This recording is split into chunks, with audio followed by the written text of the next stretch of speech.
Broadcasting live from the historic Big Dome, the Araneta Coliseum, ABS-CBN Sports presents Game 3 of the Men's Seniors Finals in Season 72 of your UAAP.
Jai Reyes finally breaks his silence and knocks down a three. A good rest on the bench for about 3 or 4 minutes, giving us a good breather.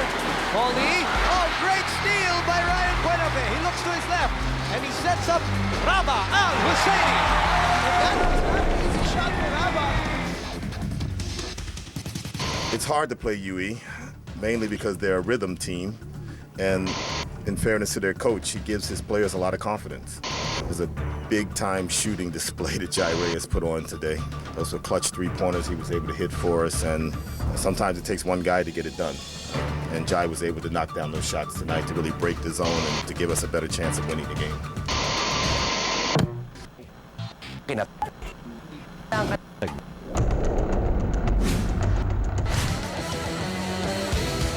Yagas for three! What are the big men of UE doing? It's a big deal. It started at the end of the third quarter. In the last 3 minutes of the third quarter, we saw it happening. Oh man, look at that! Sensational eye in the sky play! And how many times have we seen that from Mr. Highlight himself? He delivered big time. Wala kaming focus talaga ever since nung second round, kundi graduating na kayo, aalis na lang kayo. What's going to differentiate you guys from the previous UE grades from the past 23 years? So yun ang lagi pinupush ko sa mga utak nila. Even si Balacuña, tumulong pati si Duran off the bench. He scored some points for us dito. Lahat ng klaseng tulong kailangan namin. Finals na to.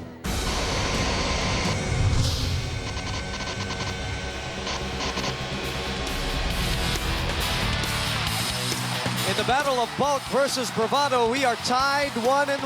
The UE Red Warriors prove that they are real foes and not just mere foils. While Ateneo will bank on experience and composure today, UE will bank on momentum and emotion. It all comes down to this: sudden death, a test of character, a test of mental toughness, a test of wills. Sudden death, where the stakes are high and the rewards are immeasurable. Sudden death where some dreams come true and some dreams will be left unfulfilled. Welcome, ladies and gentlemen, to the hottest ticket in town. Your Thursday thriller is game number 3 of the finals between the University of the East Red Warriors and the Ateneo de Manila University Blue Eagles. For ABS-CBN Sports, Boom Gonzalez, DJ Manotok, this is live and exclusive on Studio 23. And of course, we are available in high definition on Sky Cable Channel 166 Balls HD. Emotions are going to run high today here at the Araneta Coliseum, DJ. The atmosphere is electric, and whoever can channel those emotions the right way will probably have an edge going into Game 3. Well, you know, when you go into a do-or-die game, the last game of the series, you can throw the stats out the window and really pour it out, and it'll depend on who has the heart, the desire, the hunger, and the focus to win it all. And that's really what will boil down to be the basic ingredient that all 5 players on the court at that given time will have to have. All right, let's run through the first 2 games, if you will, TJ. Let's just encapsulate everything in terms of the numbers for these 2 teams. In game number 1, as you saw in our primer, Ateneo drew first blood. What did they do in game number 1 that gave them that 78-71 victory? Well, the key stats that stood out there for Ateneo, number 1 was their defense. They held down UE to only 34% field goal shooting, and they shot well from beyond the arc at 42%. Of course, we know Jai Reyes had 5 out of 6 of those in the second half alone. And also,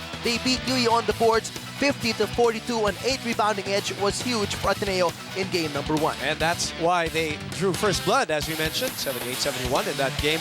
Game 2 was a little bit different, especially from the UE side of things. A little more energy, a little more aggressiveness, a little more emotion, maybe even a little more players playing in that game. Right. And better numbers showing in game number 2 for the Red Warriors. And it was also a combination of a little less shooting well, at least for Ateneo. They shot poorly, only 20% from three-point territory for Ateneo.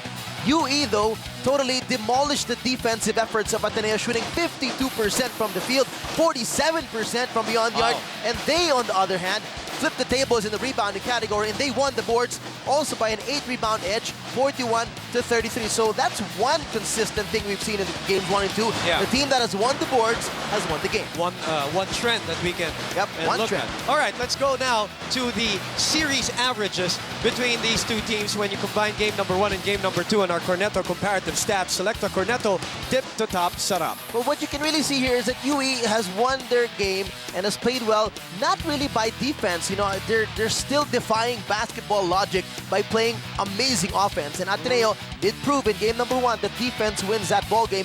Defense wins championship games. They did not play the same Ateneo defense we've seen them play in their 12-game winning streak in game number 2, and that's what showed for them. So it also brought down their 3-point efficiency.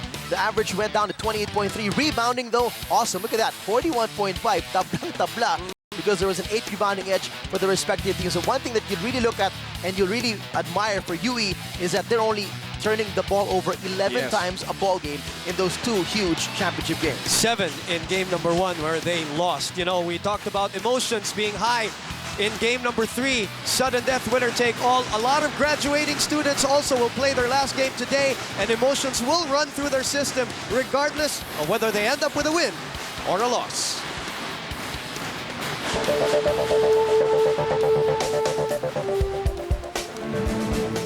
Who will graduate with a championship?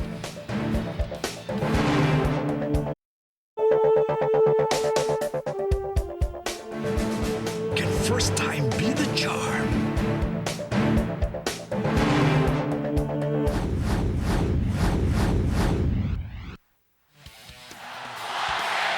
Coach Lawrence Johnson trying to be the 5th rookie coach to win a title. He wants to join the ranks of Pido Harencio, Bert Flores, Joel Banal, and Franz Pumaren. Welcome again to game number 3 of the best of 3 finals between Ateneo and UE here at the Araneta Coliseum, live and exclusive on Studio 23. The big thing that happened in game number 2 when you talk about individual performance was the explosion of Elmer Espiritu. Better legs, better pacing in terms of the minutes, and obviously with all of that, better numbers. Absolutely, and better, way better shooting. In fact, in game number 1, he only had 8 points. He shot 25%, only 3 out of 12 from the field. But in game number 2, he was a totally different animal. He was 61% from the floor, 8 out of 13, 22 big points, and a lot of those shots came from the outside. He got more rest, as you mentioned, because Duran came in for a good number of minutes, which enabled Coach Lawrence to rotate his big man a little bit more and rest Elmer a little bit more on the bench. He only had 32 minutes as compared to 37 minutes in game number 1. With that, remember, he talked to you after game 1. He had no legs in game 1 in the fourth quarter. 1 point to prove that. He even had an alley-oop slam in the fourth quarter of game number 2. Which he never had in game 1. Never had in game 1, exactly. Never even had the chance and didn't have the legs to even try it. And that's one thing that was big for Elmer Espiritu. 2 things, the confidence and the fatigue factor. He was really able to save himself towards the end game.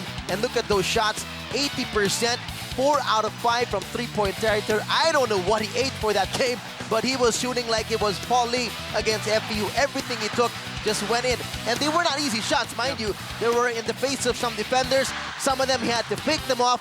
He was just so confident and took them without any doubt that he was going to make those jump shots from beyond the arc. And the thing about Elmer Espiritu in this series, together with those numbers, game number 1, he's shooting better from the three-point area compared to the two-point area in both games. And that's obviously jacked up by the 80% shooting that he had in game number 2. And because he did so well, I think Barry Llagas not only took his cue from Elmer Espiritu, but there was a little more leeway for him to do what he does best because he knew there was attention going to Elmer Espiritu a lot of times, so Barry Llagas did his thing.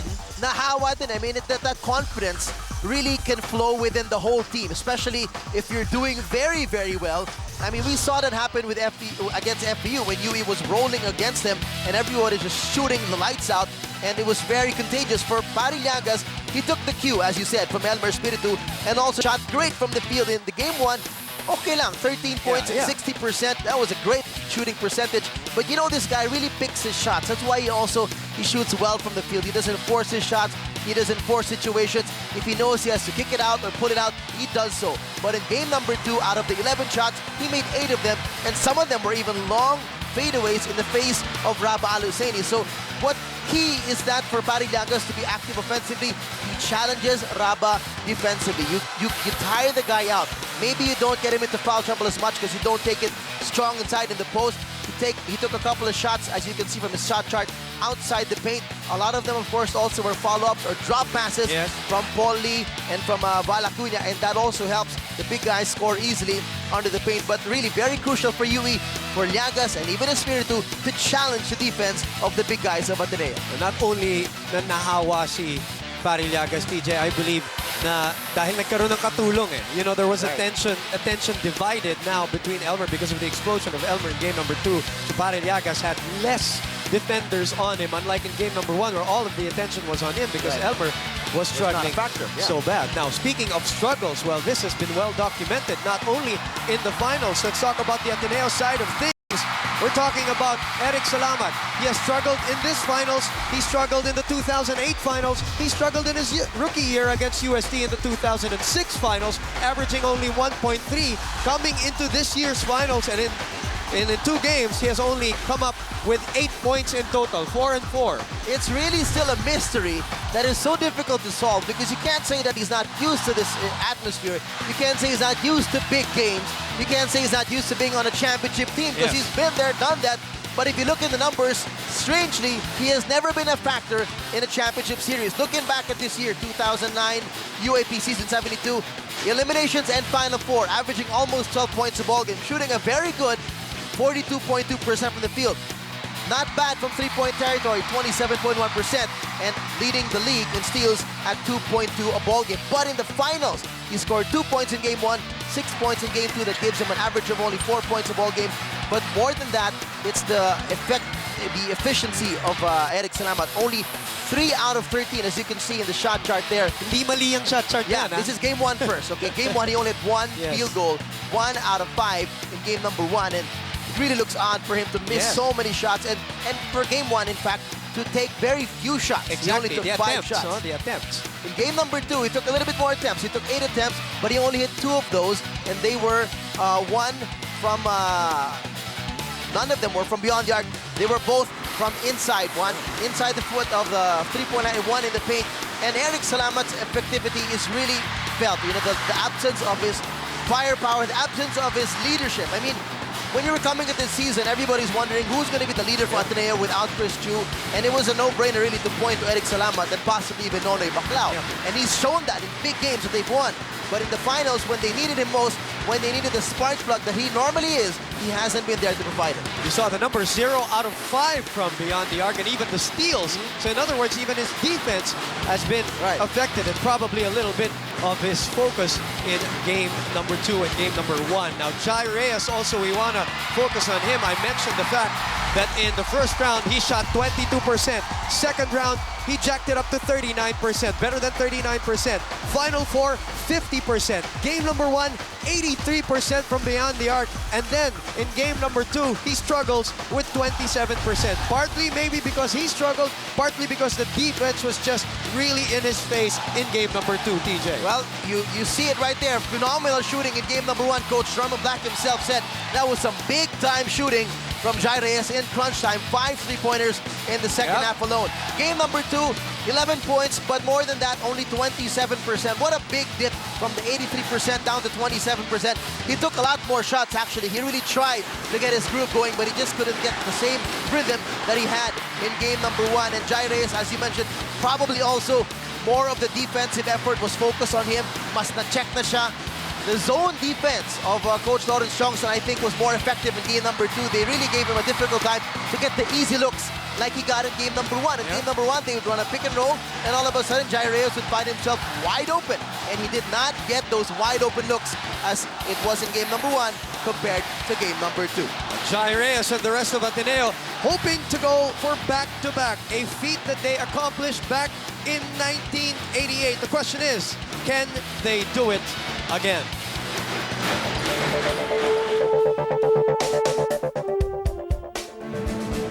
Can history repeat itself?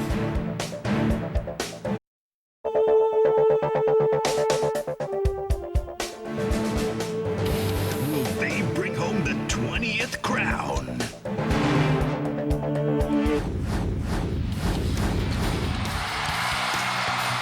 20th crown, yes. 24 years of futility. That is the main number for Elmer Espiritu and the rest of the UE Red Warriors as they try to break that losing streak today. Game number three, winner take all, sudden death here at the Araneta Coliseum. Let's go to the keys to winning, TJ, for the UE Red Warriors.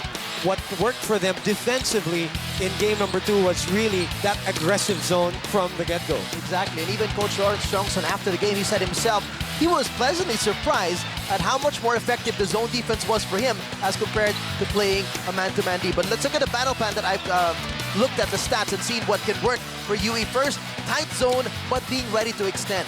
Second, pull out Ateneo's bigs, and then they attack the paint. And third is crashing the boards on both ends. Let's look at first things first. Tidying up that zone, as you mentioned, Boom, was very effective for them. But being ready to extend. When you tighten up that zone inside, you solve the problem that they had in game one, where it was too loose in the paint and Raba had all day to operate.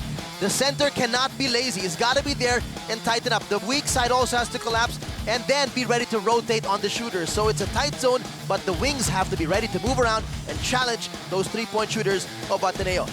Secondly, what we saw in game number two was an interesting, different look from UE. Instead of just the small guys kept driving against Ateneo, we even saw the reversal of roles. We were seeing high-low plays. The big guys were passing it to the inside to the small guys. It was because they were shooting so well from the outside. Remember, Espiritu shot so well, of course.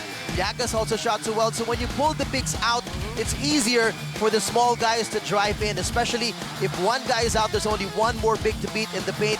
And that will make life easier for Lee, Acuna, even Rafi Reyes, and even Liganay to drive down inside and make hay in the paint. Well, you talk about inside points. They had 44 in game number two against the 22 of Ateneo, so that definitely worked for them. Right. We mentioned earlier, TJ, the team that had the rebounding edge has won the games here in the series. Exactly. And going deeper into that, we've been mentioning this in game one and in game two. Boom, proved it again. The rebounding has been a big factor. Crashing the boards at both ends has to be big for UE. As a team, they're not the best rebounders individually. Talking about Llagas and Espiritu, yes, they're very athletic, but Ateneo's bigs are very experienced, they're very physical. They know how to box him out. What's been key has been the guards of UE and how they have out-rebounded the guards of Ateneo. Ateneo trying to bounce back here. They don't want what happened in 2006 where they won the first game against UST and lost the next two, but it can happen. What should they do so that it won't happen again? Well, looking at the trends again, looking what they did well in game number one and looking at the mistakes they had in game number two. Number one, I still see that their offense is better to attack the defense of UE. So one thing's first, anchor the offense from the high post. Then, defensively, they got to deny that UE beeline to the basket. They cannot just let them drive and drive. And third is out-hustling UE's guard. So when you're going to anchor the offense at the high post, we saw this a lot more than half the time, we actually saw the ball go to Raba at the high post more than the low post, and he loves it there. Yep. He just turns around, takes the jumper, fades away, and it looks so easy for him because he really likes getting his rhythm from that 15 to 18-foot range, and he's so comfortable. It's as if he was shooting from 3 to 5 feet range. Exactly. That's how accurate Raba Aluseni has been. And more than that, when I say you anchor the offense from there, if and when the defense reacts and collapses, that's when Raba can be the point man to spread out the ball, pass it to his teammates, and get everybody else involved. TJ, defensively, I mentioned in game number 2, it seemed like they had more porous defense against that UE attack. It was very obvious. We didn't even have to mention it so much. You saw so many times layups like that. They look like round-robin warm-up layups that they were barely touched, barely challenged, much more even fouled when they went to the basket, and that's something that Ateneo has to deny. They have to deny the beeline to the basket, and when I say that, that involves the guards. They have to stay in front and deny that attack to the paint and can't just say, okay, you're going to beat me inside, I'm going to challenge you, go for the steal. If I don't, hopefully Nonoy Baclao will be there to block the shot. Yes, Baclao had a bunch of blocks in game number 2, but he's not going to be there all the time to back you up. And you talked about this, you drove this point since game number 1. UE's guards have outplayed Ateneo's guards so far, other than Jai Reyes in that game number 1. Collectively, it seems that UE's guards are just more aggressive and energetic. Absolutely. We did mention that they beat them on the boards. The exact number, 22 rebounds by UE's guards combined as compared to only 7 rebounds by Ateneo's guards combined. But more than that, a lot of intangibles that you can't see in the stats. The tapping of the ball out, the saving the possession, tapping it away from an Ateneo rebounder. Those have been huge for UE's guards. They've proven they're the more athletic ones, and more than that, they've proven that they're the hungrier ones so far. Well, in a moment or in a situation where it's winner take all, the details will matter. And those were what TJ was talking about. Who will take care of the details in game number 3? Ateneo trying to go for back-to-back. Coach Norman Black, 5th season as a coach, 3 finals appearance. He's trying to go for championship number 2.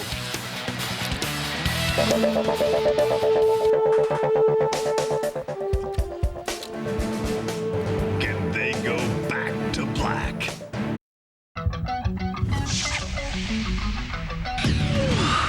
The time has arrived.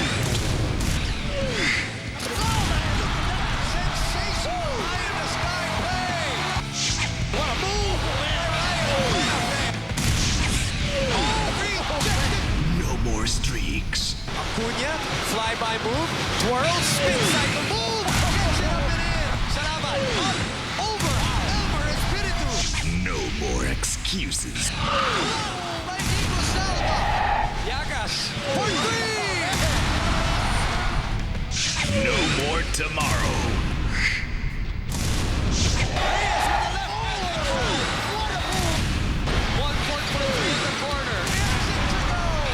This is it.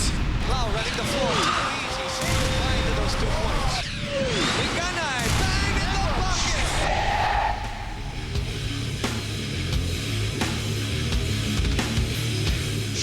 Espiritu will try his hand at the 3, and he gets it to roll. Jai for 3, out, sends that baby home. Game 3.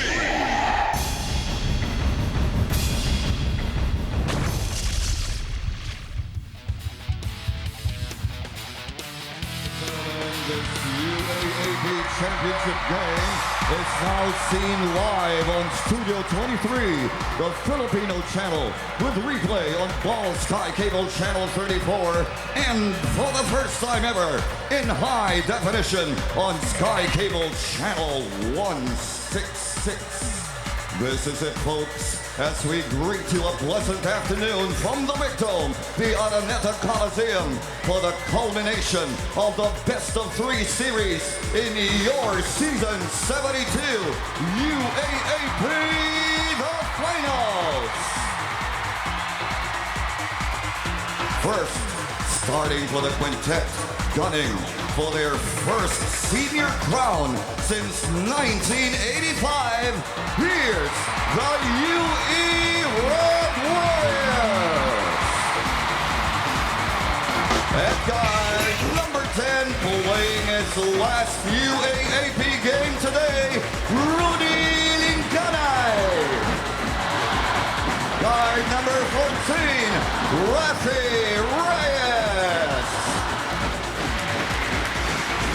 At forward, number 5, Paul Samar.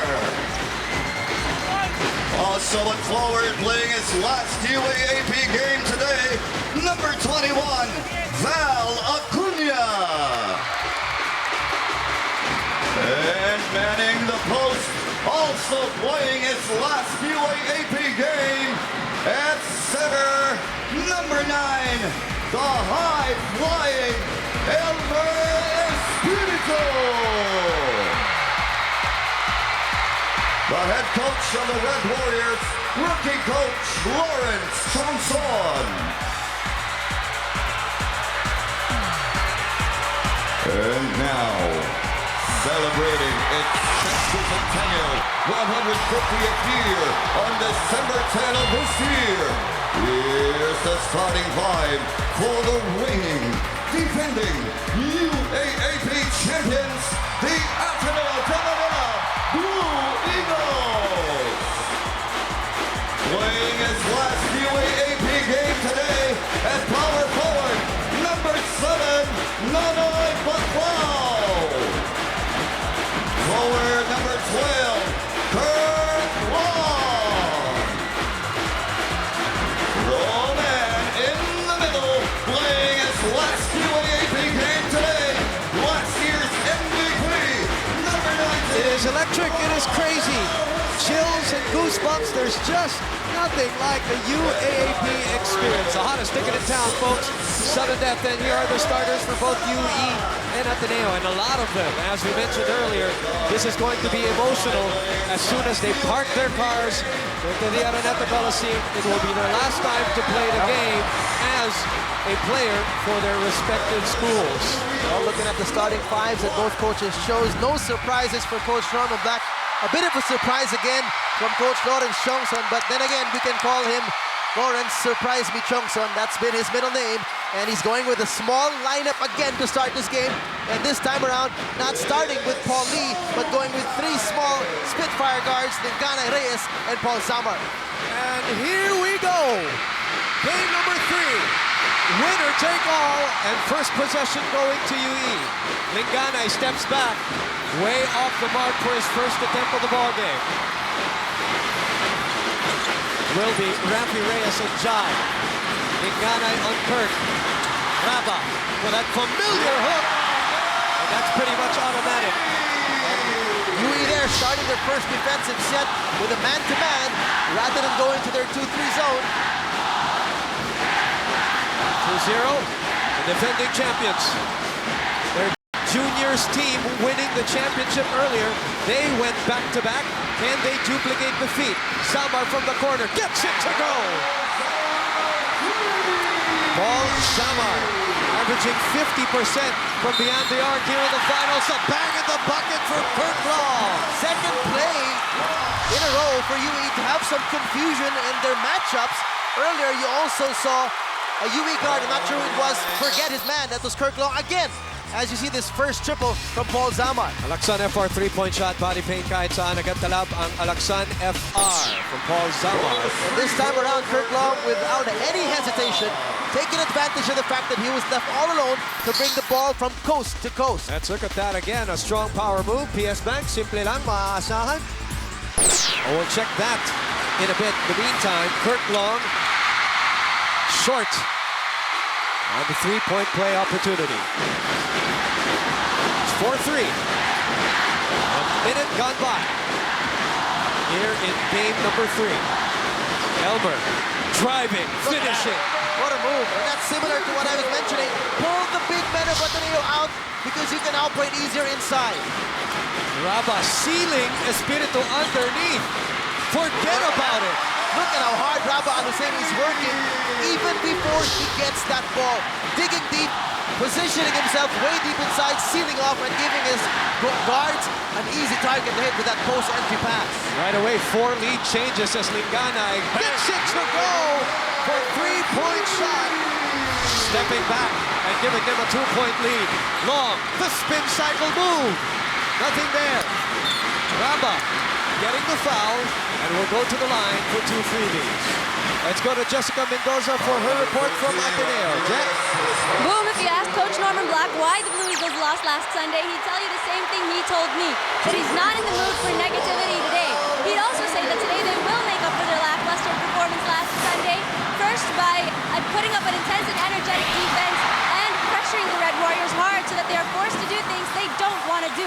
Coach told me the boys attempted too many three-point shots last time, 34 attempts too many, and so today they'll focus on attacking the inside. Finally, in terms of morale, Coach Norman admitted that when you get to this point in the season, losing is disappointing, but all we got to do is bounce back from Game 2 the way UE bounced back from Game 1. Boom and TJ. Thank you for the Samsung courtside report. The important number there, other than the 34 attempts, was the 7 conversions. So 20% from beyond the arc. But the number 2 team in perimeter shooting going into the finals behind only the UST Growling Tigers. Let's get the other side from Tiff Atendido now. Go ahead, Tiff. Boom, yesterday in practice, everyone in the whole team, from the coaches to the players, even down to the PT, were very emotional because this is last game, the biggest stage of their final performance, especially for the 5 seniors of UE. But that's not to say that they will not be focused in playing Game 3 today. They are even expecting Ateneo to do everything it can to defend their championship. So coach reminded the boys to wisen up their plays, wag magpadala sa emosyon and play smart. Next, they were told to keep on believing our destiny is still in our hands if we do things right. With both teams even at 1-1, there's no more looking back. What matters now is how we play the whole 40 minutes of this ball game. Boom and TJ. And so far, so good for them. Tiff, thanks for the Samsung courtside update. They're up 2 points, 8-6. Here's that attack as Elmer Espiritu slips and slides for a strong power move. PS Bank simple lang maaasahan. He tries again. The steal from Salamat, the number 1 player in terms of steals, leading the fast break, putting it up. No. The rebound ending up at Kirk Long. The bang in the bucket for Kirk Long, and a useless foul from a UE player. When you get that steal, you normally have the advantage in the numbers, and that's exactly what Ateneo had. It was a 4-against-2 situation, so even if Eric Salama just threw it up and prayed for a make shot, his teammates picked it up, and Kirk Long with an easy field goal and the useless foul from UE. Open happiness with that reaction. You rarely get a reaction from that guy. At Coca-Cola, open happiness. Get a free collectible Coca-Cola UAAP limited edition bottle for every Jollibee Burger value meal with double upgrade of your fries and Coke. Be proud of your school. 2 misses from the free throw line from Kirk Long on 2 3-point play opportunities. Acuna, too much muscle on the 3. It is tied at 8-all, our first deadlock of the game. Jai from the elbow, short. And Rafi Reyes able to track it down with 7 minutes to play in the first quarter. High scoring so far, as we've had only 3 minutes gone by and already 16 points combined scored by both teams. Elmer puts up the long shot, and that's what it was, very long. Kirk looking at Rabah, drawing the crowd. Rabah looking at his options. Up and under move is a bit short. After making his first 2, he has missed his last 3. Zamar in the thick of that defense. Left his feet without knowing what to do. Shot, crossover, setting up Rabah Al-Husseini. Puts it in. Beautiful setup there by Jai Reyes at the right spot and at the right time, dropping it off for the trailing Rabah Al-Husseini. And again, UE's transition defense left behind after a turnover. You want to post up Zamar. Elmer says, I'll shoot. That's 2 long triples for Elmer Espiritu. 10-8. Rabah is ahead of the pack. Underneath. Unable to put it in, and Elmer Espiritu comes away with his first rebound of the game. Wow, Rabah has 6 points already in this game, but I say he's already taken about, 8 or 9 attempts. Oh, a careless turnover here because of a 8-second half-court violation. And remember, UE, very good in terms of turnover numbers. In the meantime, we have a timeout with Samsung. Imagination lives. Will 24 years of heartbreak finally be over?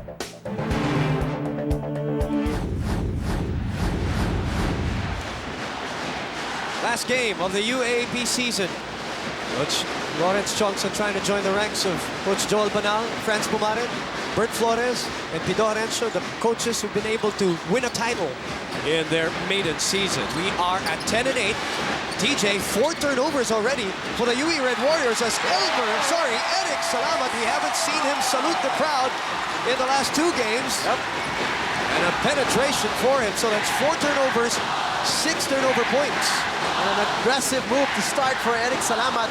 He likes that pick and roll and finding his way to the basket. Acuna goes to his right. Baclao was all over him. 4 on 3.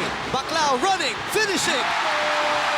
Eyes behind his back. Jai Reyes leaves it for Nonoy Baclao. Absolutely beautiful pass there by the veteran, Jai Reyes. He likes to be very disciplined in transition, plants himself at the top of the key, and if he has a chance to shoot, he'll shoot. If he sees a trailer, he'll dump it off at the right time. And Eric Salamat now getting his energy also on defense, taking the steal here.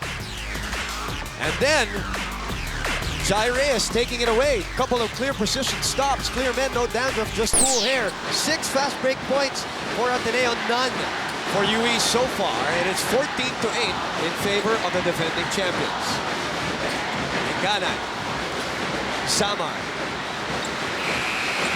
Did he make it? Yes, he made it. No? Referee said no.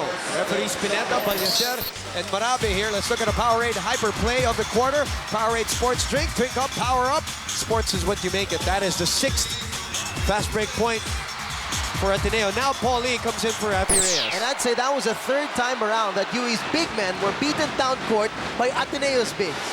Substitution delivered to us by KFC. It's finger licking good. 5 turnovers for UE after that 24-second infraction.